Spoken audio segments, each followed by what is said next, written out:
Donc, nous parlons ici, comme nous l'avons abordé dans le développement du cours, nous parlons des problèmes de minorité. Ce sont ces gens-là qui sont touchés par le chômage, par la pauvreté, ainsi de suite. Et c'est également cette partie de la population américaine qui est aussi source de plusieurs violences et également de plusieurs problèmes dans les grandes villes américaines. Donc, après ce problème de population américaine qui joue sur son économie, nous allons répondre à la seconde consigne ou à la deuxième consigne qui nous demande d'expliquer un problème de population chinoise sur son développement.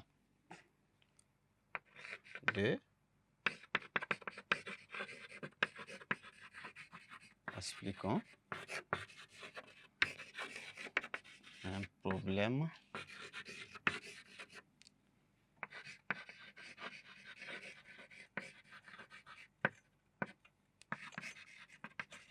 de la population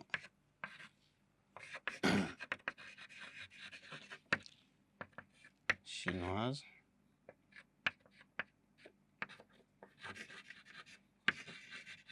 sur son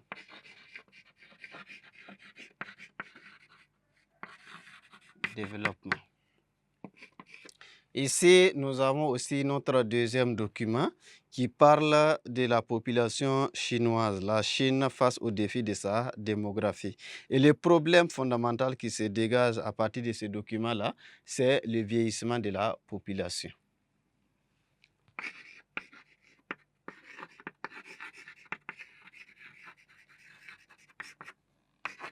Le vieillissement de la population.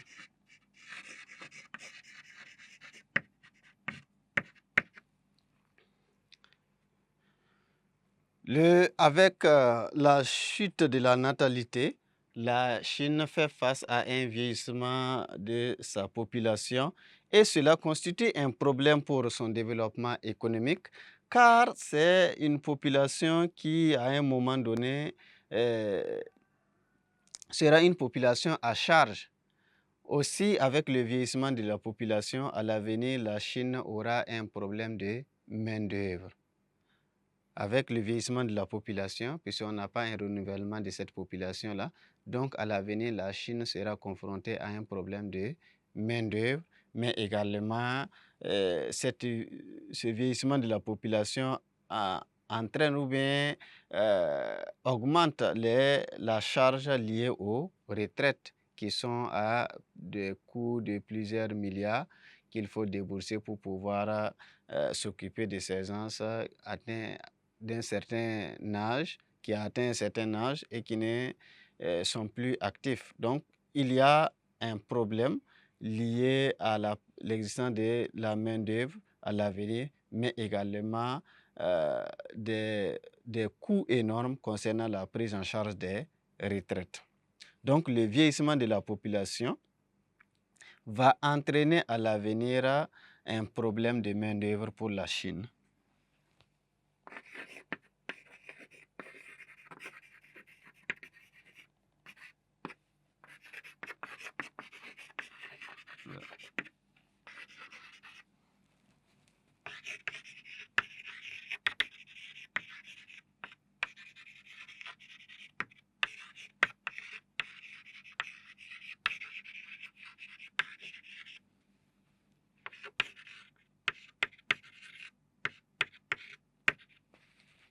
Donc, le vieillissement de la population va entraîner à l'avenir un problème de main-d'œuvre pour la Chine.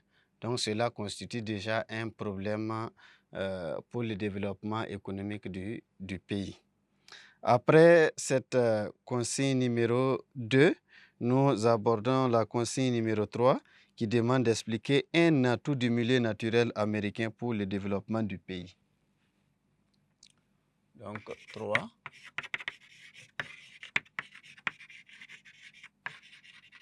Expliquons un atout du milieu naturel américain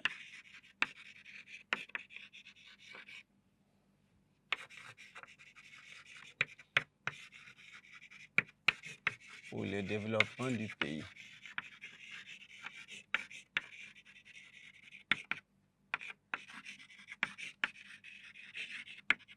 Un atout du milieu naturel américain pour le développement du pays.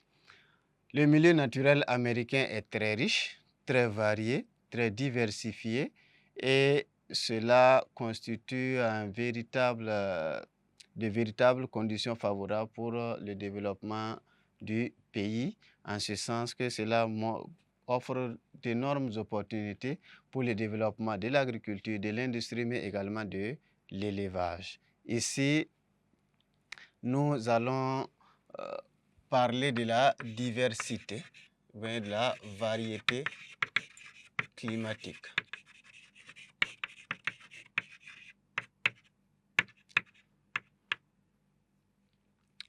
Donc, l'existence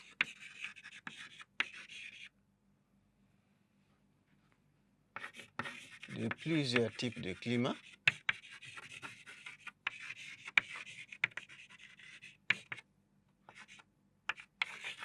favorise la diversification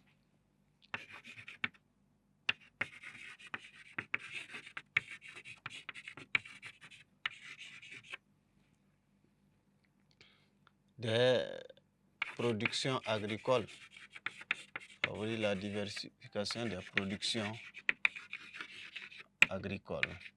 Donc, le milieu tropical va améliorer la production céréalière, le milieu équatorial également va améliorer la production des cultures de plantation, café, cacao, ainsi de suite. Donc, la variété climatique, l'existence de plusieurs types de climats favorise la diversification des productions agricoles. Donc, cela contribue au développement de l'agriculture. Il y a également le sous-sol. Le sous-sol américain est très riche en ressources minières et cela contribue aussi au développement de l'industrie, que ce soit l'industrie extractive, ainsi de suite. Les nombreux cours d'eau que nous rencontrons au niveau des États-Unis favorisent également le développement et de l'élevage, de la pêche, de l'agriculture, ainsi de suite. Donc, il y a aussi le relief américain. Le relief américain est très diversifié.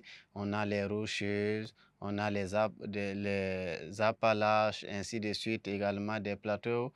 Donc, toute cette diversité du relief-là favorise aussi le développement, soit l'aménagement des parcs, mais également le développement du tourisme. Donc, le milieu naturel américain regorge de nombreux atouts pour le développement du pays. Donc, nous avons analysé la variété climatique qui favorise la diversification des productions agricoles. La zone tropicale va favoriser la production, l'amélioration des rendements au niveau de la production céréalière. Dans la partie équatoriale, le type de climat qui est rencontré va favoriser également le développement des cultures de plantation, café, cacao, ainsi de suite. Et ces productions-là sont aussi des matières premières pour le développement de l'industrie. Donc, voici ce que nous pouvons dire concernant cette situation d'intégration. Et c'est toujours vous dire que au niveau de la situation d'intégration, que ce soit en histoire, que ce soit en géographie, il faut exploiter les différents documents qu'on vous donne, ce qu'on appelle les supports. Souvent on dit document 1, document 2, document 3, ainsi de suite.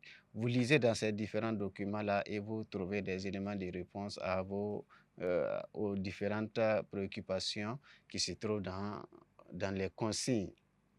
C'est vrai, on dit à l'aide des documents mis à ta disposition et également de tes connaissances. Donc, il faut exploiter les documents au cas où vous ne trouvez pas les éléments de réponse dans les documents et vous allez faire appel à vos connaissances pour pouvoir répondre aux différentes préoccupations contenues dans les consignes. Donc, voici ce que nous pouvons dire concernant l'exercice numéro 1, portant sur la situation d'intégration, sur le palier numéro 2 de géographie. Évidemment, nous aurons un autre exercice pour accompagner la situation d'intégration. C'est l'exercice numéro 2 que nous allons continuer en même temps avec cet exercice-là.